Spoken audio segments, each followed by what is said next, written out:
দুখৰ মাজতো সুখৰ অনুভূতি হয়।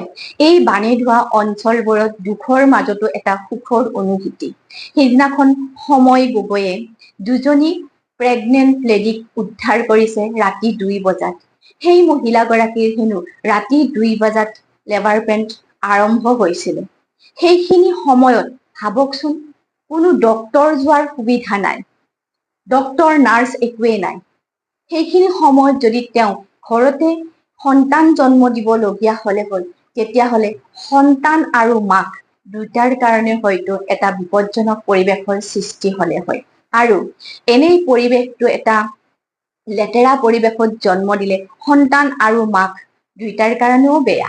সেইখিনি হয়তো আমি মহিলা হিচাপে সেইখিনি কথা আমি জানো, কাৰণ এটা লেতেৰা পৰিৱেশত জন্ম দিব লাগিলে হয়। কিন্তু ভাবকচোন, আমাৰ মানুহৰ ভগৱান বুলিয়ে ক'ব লাগিব, যিয়ে ৰাতি 2 বজাত উপস্থিত হৈছে আৰু সেই মহিলাগৰাকীক ততাতৈয়াকৈ আনি মেডিকেলত ভৰ্তি কৰাইছে আৰু ৰাতিপুৱা তেওঁ এজনী কণমানি ছোৱালীক জন্ম দিছে, যিগৰাকীক এঞ্জেল বুলি কৈছে।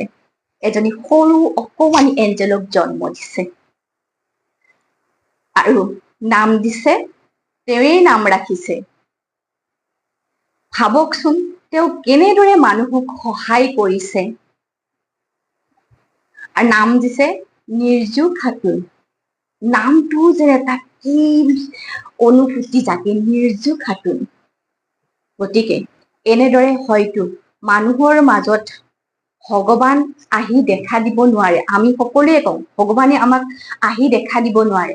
এনেকৈয়ে হয়তো একোজন ব্যক্তিৰ ৰূপত ভগৱান আহি আমাক দেখা দিয়ে। এয়াই হৈছে মানুহৰ ৰূপত ভগৱানৰ ৰূপ, যিজনে অশেষ কষ্ট কৰিছে। বানপানী যেতিয়াৰ পৰা আৰম্ভ হৈছে তেতিয়াৰ পৰাই নে খাইছে, নে শুইছে, নে জিৰাইছে, তেওঁ তেনেদৰে মানুহক কষ্ট কৰি উদ্ধাৰ অভিযানত লাগিছে, সহায় কৰিছে। ভাবকচোন, তেওঁ মানুহৰ ভগৱান নহয়নে? সময় গগৈ তেওঁক চেলুট নিদিয়াকৈ কিন্তু কোনেও নোৱাৰে। এইবোৰকে কয় ৰিয়েল হিৰো।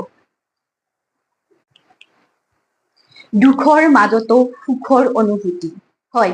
এই বানেধোৱা অঞ্চলবোৰত দুখৰ মাজতো এটা সুখৰ অনুভূতি। সেইদিনাখন সময় গগৈয়ে দুজনী প্ৰেগনেণ্ট লেডিক উদ্ধাৰ কৰিছে ৰাতি 2 বজাত।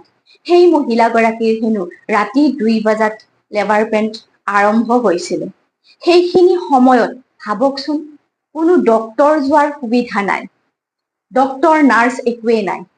সেইখিনি সময়ত যদি তেওঁ ঘৰতে সন্তান জন্ম দিবলগীয়া হ'লে, তেতিয়াহ'লে